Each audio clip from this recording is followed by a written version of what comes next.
care, but that's okay. Jimmy don't care, but that's okay. So I'm gonna go ahead and start this off. Last time I got a few comments like, Ryan, why are you drinking piss water Keystone? Why do Americans drink such shitty beer? Americans are so stupid. And all I gotta say is, fuck you, I don't care. I like whatever I drink, and right now I'm having Blue Moon, and then I'm gonna have Smithwick's. You guys ever had this? It's not Smithwick's, Smithwick's. I'm pretty sure this is actually made by Guinness, or was bought out by Guinness. I'm not 100% sure. Irish ale, it's pretty good stuff. And I just like Blue Moon just because, I don't know, I like orange juice, and it kind of reminds me of orange juice, and fuck off, I don't care. So we're gonna start off today, pretty much like the title says, can modifying cars be profitable? Is it possible to modify a car and make it profitable? 9 times out of 10 you hear about people saying, like, you go to mod your car, it's a net loss. You know, you're doing it for your own satisfaction, it's for your fun, it's for your sake.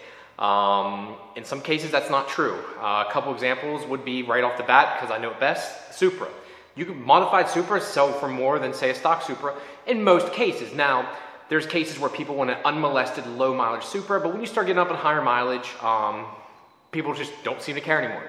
It doesn't seem to really be a factor anymore at that point, and they just kind of want whatever you have and kind of work with it from there. People know that it's a very small market, especially in the left-hand drive market, because no one wants a right-hand drive Supra, not in the US at least. They're just not worth anything. Maybe when they become 100% legal here, that will change. As of right now, they aren't worth dick, and no one really wants them. Everyone wants a left-hand drive Supra, and there's some other things with that, just the whole having left-hand drive Supra is so rare versus a right-hand drive, etc., and so on and so forth. So, yes, you having a modified Supra can pull more money. Another car would be a twin-turbo Viper seems to pull more money. Twin-turbo Huracan or twin-turbo Gallardo seem to pull more money. Now, vehicles that 9 times out of 10 don't, it's very easy. A turbo Civic, something you dump money into, not going to pull more money. Kind of the gray area would be modified Evos, STIs, the new Focus RS. That's kind of a gray area. Yes, I've seen them to an extent making money with small modifications, but once you go start wilding out on them and go full builds, I just see it being net losses at the end of the day.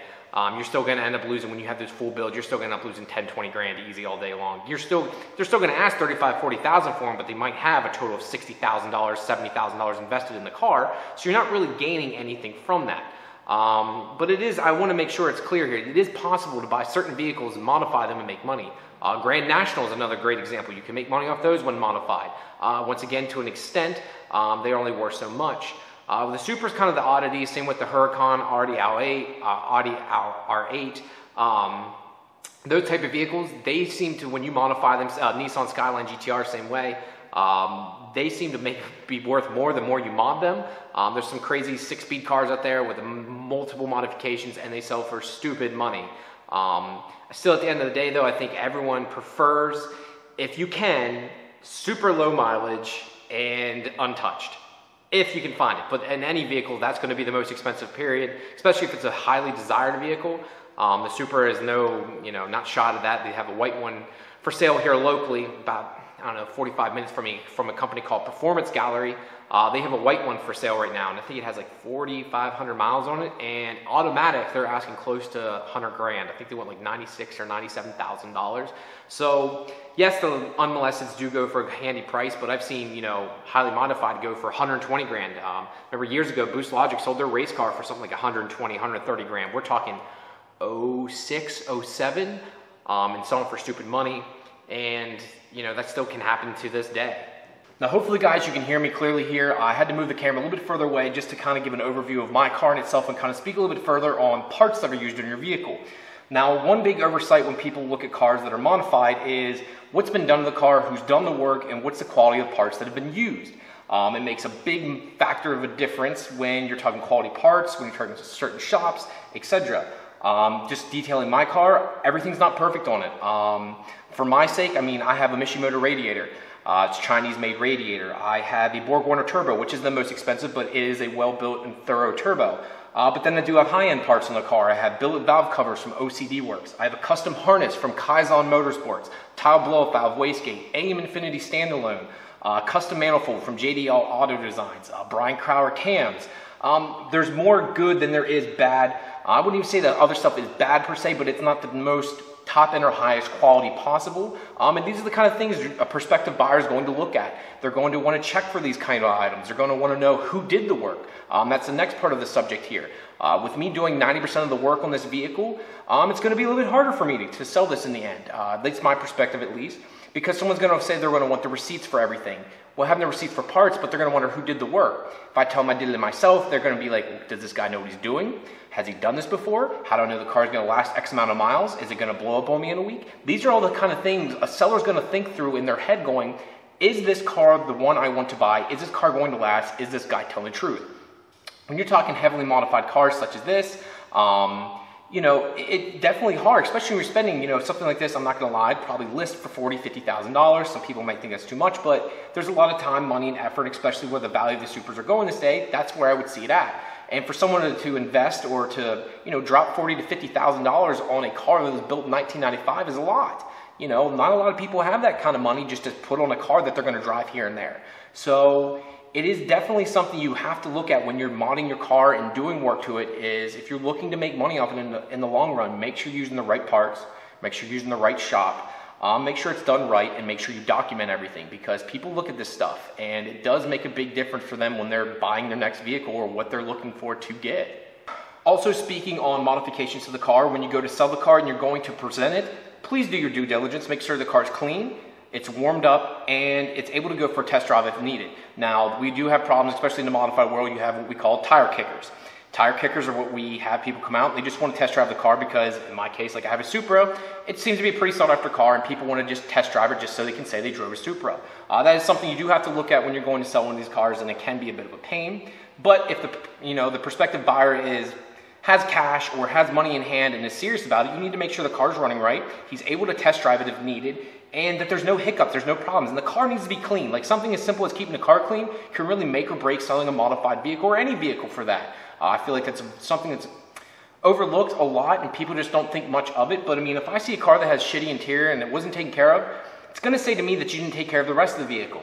How do I know that you didn't change the oil regularly, or you took care of the parts correctly? How do I know the head was built right if you got little things in the car you don't even take care of? That's just little things like that that someone like myself goes through their mind going, man, does this guy actually know what he's doing, or is he just feeding me a line of shit?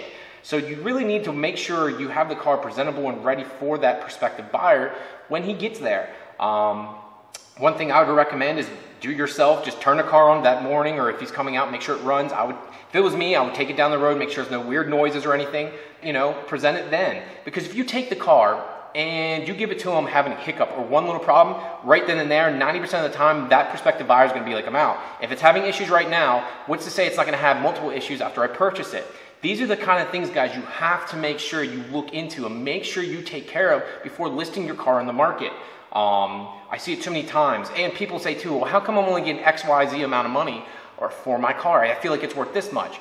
Well, if you don't have the car running right and you're saying, well, car comes with this issue or it has this small issue still, buyer needs to fix, that's going to depreciate the car so much. Making sure the car runs right when it gets there is worth so much more. Say you have to invest $1,000 into it to get a certain part to be working right, but that can make the car worth $5,000 when you go to sell it. It's all in what you're willing to risk and what you're willing to put into the car when you go to sell it. Do your due diligence, take your time, make sure you go over the car and make sure you know what you're doing and make sure you know what product you have when you're selling it.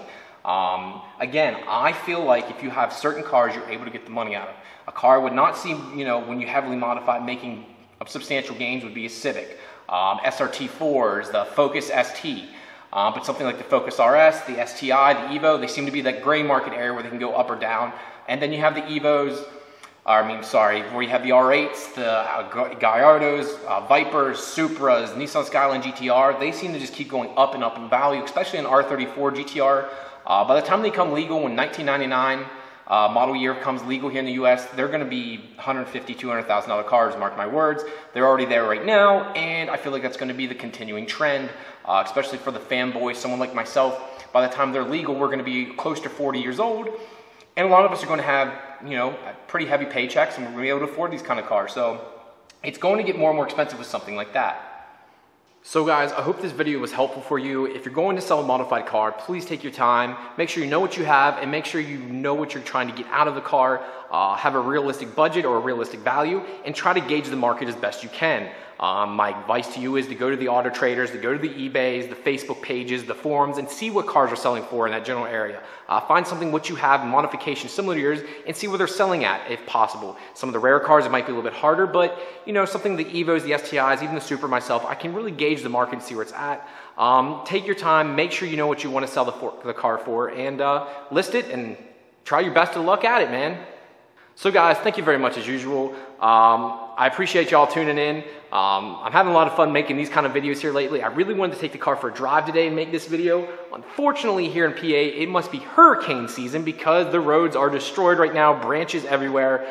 It's been terrible. We don't even get tornadoes in the area, and we're getting tornado warnings. It's nuts. So hopefully next time, guys, I'll take the car for a drive, test out the new GoPro, and test out the new Rode mic I just got. I think that'll be a little fun. Thank you guys very much, and I'll talk to you later. Peace.